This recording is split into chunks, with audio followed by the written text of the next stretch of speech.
One of the biggest stars in television history used to crack jokes about his marriages and his divorces. But the king of late night, Johnny Carson, never missed. For decades, Johnny Carson ruled the night. His name was synonymous with late-night television, a presence that brought laughter into millions of living rooms across America. Yet behind the charm and humor, whispers always lingered about the secrets he kept. Secrets hidden from cameras, from fans, even from those closest to him. Carson, the king of late night, had always been intensely private, a man who gave everything on stage but revealed almost nothing off it. When Carson passed away on January 23, 2005, the world lost not just an entertainer, but a trusted voice, one that had guided generations through humor, wit, and insight. He died at the age of 79 from complications of emphysema, a quiet battle that had claimed his health over the years. Those who knew him personally described him as frail, yet still carrying that sharp, unmistakable wit that had made millions laugh night after night. The announcement of his death shocked the public who had grown used to seeing Carson as a constant fixture in American life. Television networks ran tributes. Newspapers printed headlines mourning the loss of a cultural icon. And friends and colleagues shared heartfelt memories of a man whose timing, humor, and ability to connect with ordinary people had become legendary. Yet, even amid the grief, there were murmurs.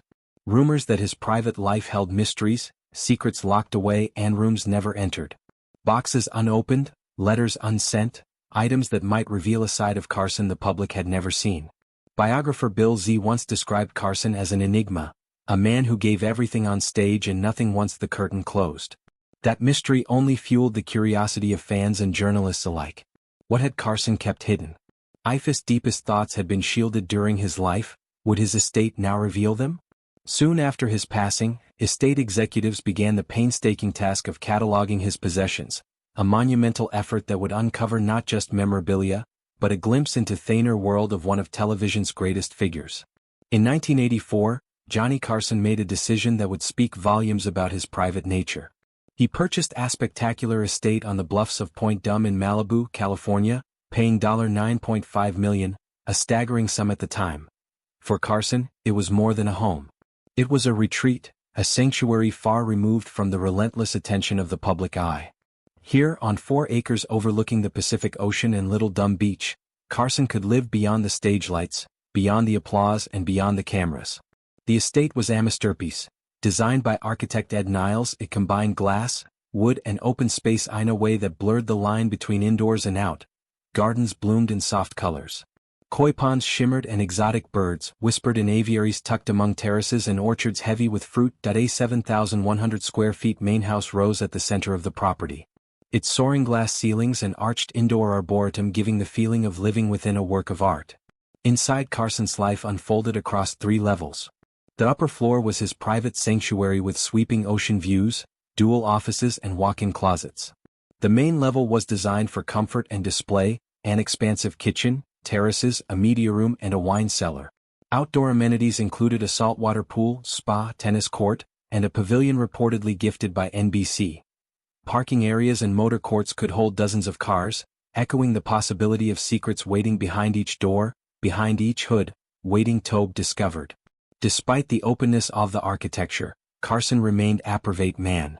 Few were invited past those glass doors, and those who denoted a sense of mystery that seemed to follow him, even in his own home.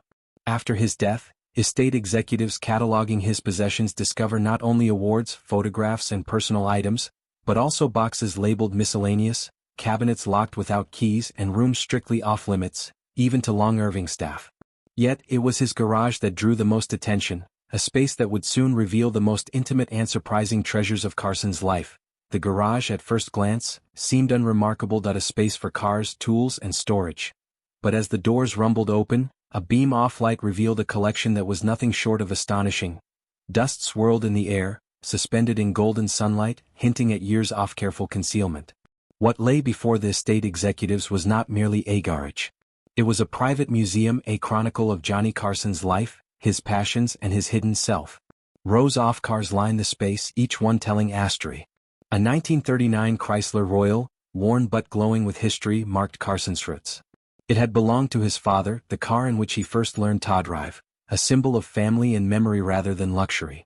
Later, he left it to Jay Leno as if passing the torch to another late-night legend.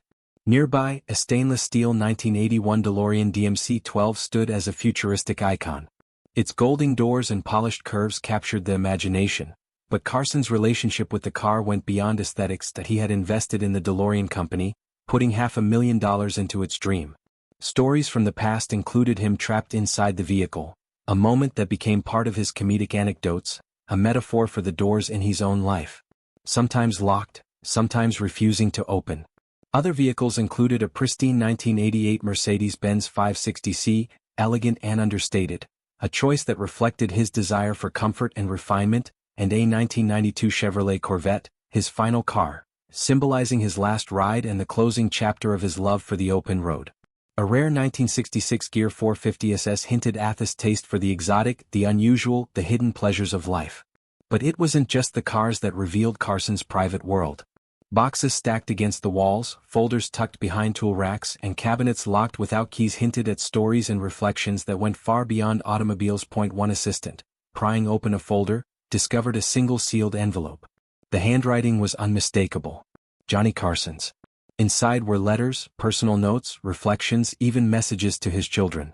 For decades, Carson had been aloof, even with those he loved most. Now in this garage, his private thoughts were waiting to be discovered. Carson's private life was complex. Hemorrhaged 4 times, each relationship leaving its mark. His first marriage to Joan Jody Walcott in 1949 produced 3 sons, Chris, Rick and Corey. Yet fame, long absences and personal struggles strained the marriage, leading to divorce after 14 years. His second marriage to Joanne Copeland brought glamour and turbulence. Alcohol sometimes transformed Carson from charming host to volatile husband, a duality that Copeland later described in interviews. His third marriage to Joanna Holland lasted 13 years but ended suddenly on the night of their anniversary dinner. His fourth marriagito Alexis Mars in 1987 endured until his death, providing a calmer, more balanced presence in his later years. Friends noted that Alexis brought a quiet companionship that helped Carson navigate the shadows of his private life. The deepest pain for Carson, however, came from his role as a father. His middle son, Rick, struggled with mental health challenges and tragically died in a car accident at 39. Carson's grief was evident on air, but privately it was amplified by guilt for time lost and moments missed. In the garage, letters surfaced that revealed Carson's regrets, heartfelt words addressed to Rick, expressions of love that had never been fully shared. These fragile envelopes told a story. In 1982, Carson was arrested for drunk driving near Beverly Hills, a rare scandal for a man usually untouchable in the media.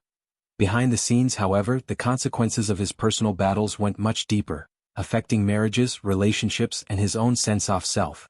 Carson's career was filled with triumphs, but it was also marked by rivalries and betrayals. He had high-profile feuds, notably with Wayne Newton over a failed Las Vegas deal, which led Carson to publicly mock Newton on air. Joan Rivers, once a trusted guest host, launched her own show, triggering a deep sense of betrayal from Carson. Their silence endured until his death, proof of his unforgiving nature when loyalty was broken. These conflicts mirrored his private struggles, the charming entertainer versus the guarded private man. Carson rarely spoke about politics, past relationships, or personal feelings, once telling Playboy, "I live my life, especially my personal life, strictly for myself." This philosophy reinforced his public mask, a man who offered the world entertainment, but kept his soul hidden. Even his children sometimes experienced these walls. Rick's hospitalizations, for example, went largely unvisited, reflecting the emotional distance Carson maintained. Yet these walls, while protective, also had deep introspection, creativity, and reflection. The garage with its letters, folders, and artifacts became a lens through which biographers and fans could glimpse the man behind the laughter. Johnny Carson's story began far from Hollywood. Born in Corning, Iowa in 1925, he grew up during the Great Depression, a shy boy who discovered magic tricks and humor as an escape. After serving in the Navy during World War II, Carson pursued radio, quickly distinguishing himself with his calm voice and sharp wit.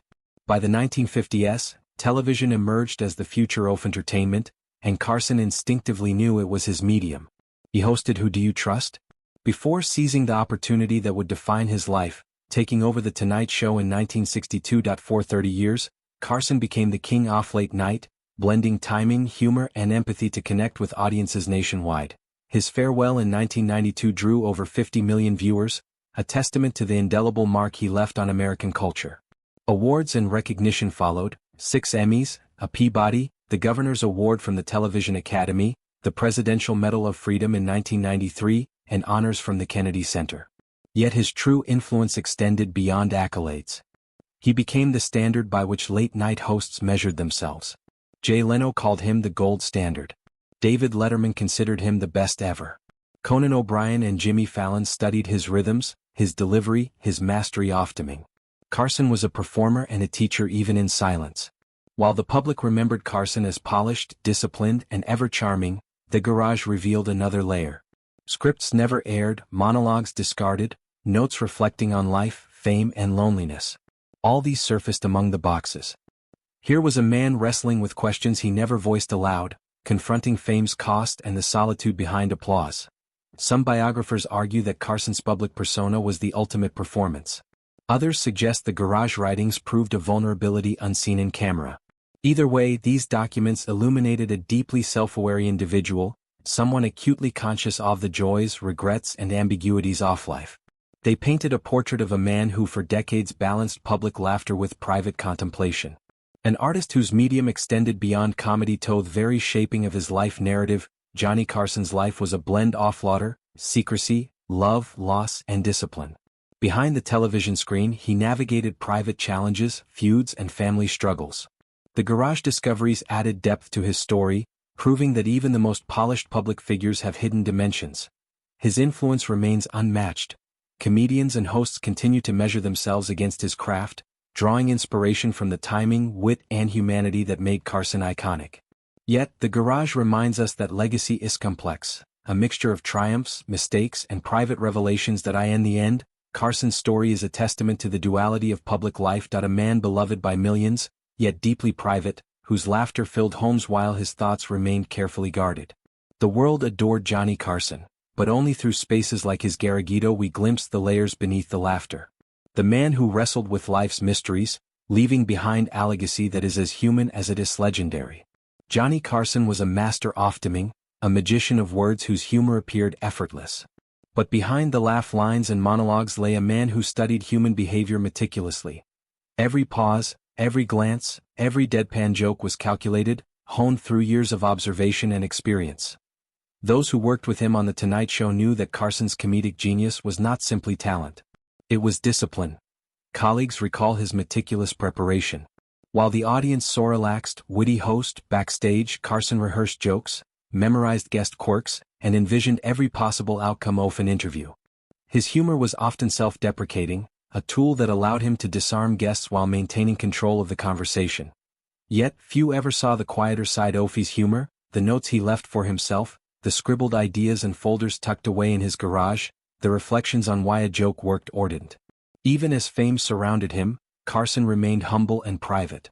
He once told an assistant, "Comedy is not about me. It's about connecting even for a moment with someone else."